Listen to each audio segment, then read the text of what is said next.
ரதிய கடுப்படியில் அக்கா அன்னைக்கு மஞ்சள் பூசணி சட்னி செய்ய போகிறேன். அக்கா ஸ்டைலில் எப்படி செய்கிறேன் பார்ப்போம் வாங்க. ஒரு பீஸ் எடுத்துருக்கேன். தோலை சீவிட்டு நல்லா கட் பண்ணிட்டு வந்துடும். இப்போ தோலை சீவிட்டு இவ்வளோ மெலிசாக கட் பண்ணி எடுத்துக்கோங்கப்பா. அப்போ தான் நம்மளுக்கு வதங்குறதுக்கு சீக்கிரம் வதங்கும். இப்போ நம்ம சட்னி செய்ய ஆரம்பிப்போம். இப்போ வாங்க சட்னி செய்ய ஆரம்பிப்போம். அக்கா ஒரு ஸ்பூன் தான் ஆயிலே விட்டுருக்குறேன். ஒரு ஸ்பூன் தனியாக போட்டுக்கலாம். மீடியம் ஸ்பூனுக்கு ஒரு ஸ்பூன் தனியாக. தனியாக கறியிடக்கூடாது. அதுக்குள்ளேயும் ஒரு மீடியம் சைஸ் பெரிய வெங்காயம், ஒரு 3 காஞ்ச மிளகாய். இப்போ மஞ்சள் பூசணி ஸ்வீட்டாக இருக்குன்னு நினைக்காதீங்க. இது ஒரு 3 பல்லு பூண்டு, காரம் உங்களுக்கு ஏற்ற மாதிரி இன்னொரு பச்சை மிளகா காஞ்ச மிளகா கூட போட்டுக்கலாம். இது குழந்தைங்களுக்குனோன்னா அக்கா கம்மியாக போட்டிருக்கேன் காஞ்ச மிளகா. உங்களுக்கு காரம் அதிகமாக வேணால் இன்னும் 2 போட்டுக்கலாம், 1 கூட போட்டுக்கலாம். இதில் 1 குறைச்சி கூட போட்டு குழந்தைங்களுக்குனா நம்ம வச்சு தோசை இட்லியில் இந்த சட்னியை வச்சு ஊட்டி விட்டோம்னா காரம் இல்லாமல் இருக்கும். குழந்தைங்க சூப்பராக சாப்பிடுவாங்க. ரொம்ப டேஸ்டியாக இருக்கும். மஞ்சள் பூசணி தானே சட்னியா அப்படின்னு யோசிச்சிடாதீங்கப்பா, செஞ்சு சாப்பிட்டு பாருங்கள். இந்த தனியா வாசனை சும்மா தூக்கலாக இருக்கும் நம்மளுக்கு சட்னிக்கு. இப்போ நல்லா வதக்கிடலாம். இது கூடவே இதுக்கு தேவையான சால்ட்டு ஒரு 1/2 ஸ்பூன் கல் உப்பு போடுறேன். அதையும் போட்டு வதக்கிடுவோம். இப்போ ஹெல்த்தி சட்னிக்கு நம்ம ஆயில் கொஞ்சம் கம்மியாக ஊற்றினாலே நல்லதுன்னு நினைப்பேன் அக்கா. நீங்கள் இன்னும் ஆயில் வேணுனாலும் ஊற்றிக்கலாம். இது வெங்காயம் நல்லா வதக்கி கொடுத்துருவோம். நல்லா வதங்கிடும். இந்த சட்னிலாம் நம்ம அதுக்கப்புறம் நம்ம தாளித்து ஊற்றிட்டு அடுப்பில் தூக்கி வைக்கக்கூடாது. ஹெல்த்தியே போயிடும். அதில் உள்ள சத்து நம்மளுக்கு கிடைக்காது. நல்லா வதக்கலாம். தனியாக ஒரே ஒரு டிப்ஸு, தனியாக கருகிறதுக்குள்ளே நீங்கள் ஆனியனை போட்டுறணும். இல்லாட்டினா தனியாக கருகிரும். லைட்டாக 2 பரட்டு கொத்தமல்லி பரட்டினோன்னா நம்ம வெங்காயத்தை போட்டுறணும். இது நல்லா கொஞ்சம் வதங்கட்டும். இப்போ வெங்காயம் வதங்கிருச்சு. அந்த ஒரு 3/4 கப்பு அந்த மஞ்சள் பூசணி போட்டுக்கலாம். இப்போ அதையும் போட்டு நல்லா வதக்கி கொடுத்துருவோம். இதுக்கு தேவையான சால்ட் நம்ம இப்போவே போட்டுட்டோம். புளி கொஞ்சம் வேணுன்னா வச்சுக்கோங்க. அக்கா அந்த மஞ்சள் பூசணி சட்னிக்கு அக்கா புளி வைக்க மாட்டேன். இந்த டேஸ்ட்டில் செஞ்சு நம்மளுக்கு வாரத்தில் ஒவ்வொரு நாள் ஒவ்வொரு சட்னி வெரைட்டியாக செய்யணும்னா இந்த சட்னி செய்யுங்க. ஒன்றா நம்மளுக்கு அக்கா இதுக்கு முன்னாடி இப்போ நம்ம வெள்ளை பூசணி சட்னி செஞ்சு போட்டிருக்கேன். அக்கா வீடியோவில் போய் பாருங்கள். வெரைட்டி ஆஃப் சட்னி 55 அக்கா இப்போ செய்கிறது.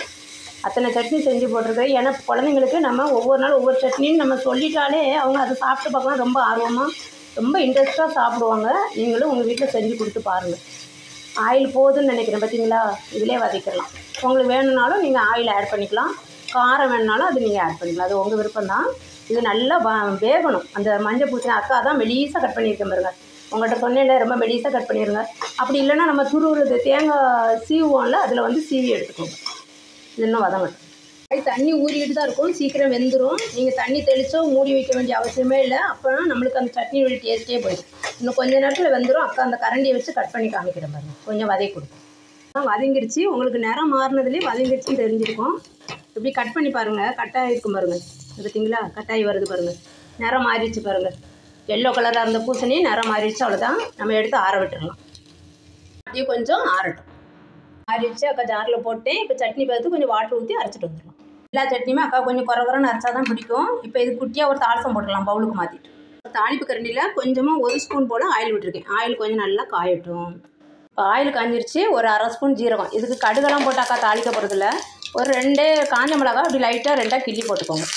கொஞ்சமாக கறிவேப்பிலை, கொஞ்சம் பெருங்காயத்தூள், ஒரு 2 சிட்டிகை. நல்லா வாசனை சும்மா கமன்னு இருக்கும். இதை அப்படியே தூக்கி இப்போ சட்னியில் ஊற்றி ரொம்ப டேஸ்டியாக இந்த சட்னியை செஞ்சு பாருங்கள். நாட்டுக்காயில் நம்ம என்ன செஞ்சாலும் அவ்வளோ ஹெல்த்தி. கமன்னு வாசனை. அப்படியே அந்த நம்ம மல்லி போட்டிருக்கோம்ல, அந்த கொத்தமல்லி போட்டது அவ்வளோ வாசனையாக இருக்குது. இது அப்படியே நீங்கள் சுட ரைஸ் வச்சு குழந்தைங்க வீட்டில் இருக்கும்போது அதில் போட்டு பரட்டி ஊட்டி விட்ருங்க. நம்ம நாட்டுக்காய் அவ்வளோ சத்துப்பா. அதுவும் இந்த மஞ்சள் பூசணியில் செய்கிறது டேஸ்ட்டு அவ்வளோ சூப்பராக இருக்கும். இந்த மல்லி வாசனை தான் அப்படி கமன்னு. இதுக்கு ஜீரகம் போட்டு பெருங்காயத்தூள் போட்டு தாளித்து ஊற்றுங்க. இதுக்கு ஆனியன் போட்டு வதக்கியும் ஊற்றலாம். அக்கா அந்த மாதிரி செஞ்சதே இல்லை. எங்கள் அம்மாலாம் ஆனியன் கொஞ்சம் வதக்கி அதில் கொட்டுவாங்க. அதனால் இப்படி நம்ம ஆனியன் போட்டு ஏற்கனவே அரைச்சிட்றோம்ல, அதனால் அது தேவையில்லை. அம்மா ஆனியன்லாம் போட்டு தாளித்து தான் ஊற்றுவாங்க. ரொம்ப டேஸ்டியாக இருக்கும். இதுமாதிரி செஞ்சு பாருங்கள். பார்த்துட்டு அக்கா சேனலில் வெரைட்டி ஆஃப் சட்னி இது 55. நீங்கள் எல்லா சட்னியுமே செஞ்சு பார்த்துட்டு கமெண்டில் அக்காவுக்கு எப்படி இருக்குன்னு சொல்லுங்கள். தேங்க்யூ. எல்லாமே அக்கா வீட்டில் சாப்பிட்டு ருசித்து பார்த்துட்டு உங்களுக்கு செஞ்சு காமிக்கிறேன். உங்கள்கிட்டயே ஷேர் பண்ணணுன்னு அவளோட அக்கா ஷேர் பண்ணிகிட்ருக்கேன். நீங்களும் பார்த்துட்டு அக்கா கமெண்டில் சொல்லுங்கள்.